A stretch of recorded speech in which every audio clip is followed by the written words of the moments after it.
So ayan ang mga kabongs, no? Kamatis, sibuyas, luya, pinya or pineapple, mangga. Yan yung ating ampalaya. So yan na lahat mga kabongs na gagamitin natin. So later iluluto ko yung suka na may sugar.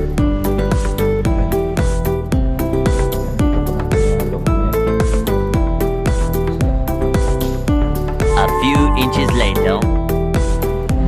Ito yung paggagamitan natin mga kabongs. 1 cup natin.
Ilalagay, huwag mo tayong ihalo, palamigin lang muna natin kasi ang tendency kasi pag nalagay natin agad is baka maluto yung mga kuha natin dyan, yung mga prutas or gulay.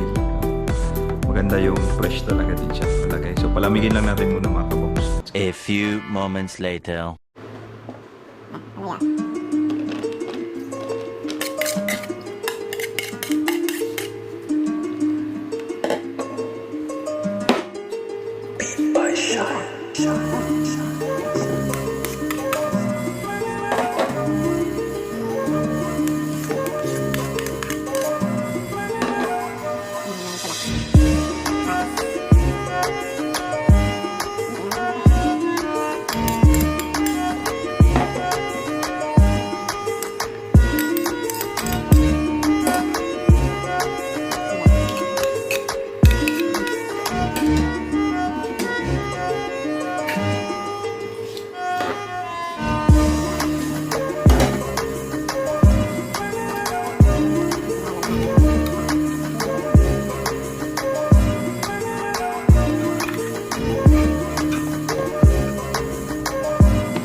Testing natin mga kabongs.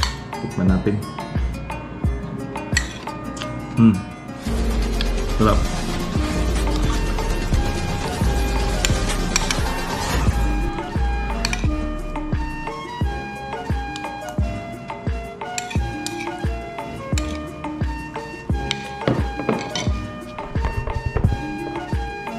Ito mas masarap daw ito kabongs. Mga kabongs kung kuhan. Napalamig sa rep.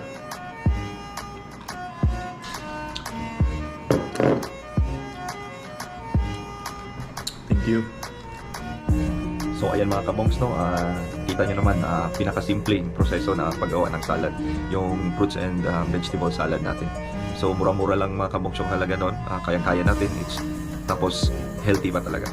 So sa susunod ulit mga kabongs, mag-subscribe, like and share, and please hit the notification bell para palagi tayong update updated sa bago nating videos pag meron tayong i-upload dito sa channel natin. Maraming salamat mga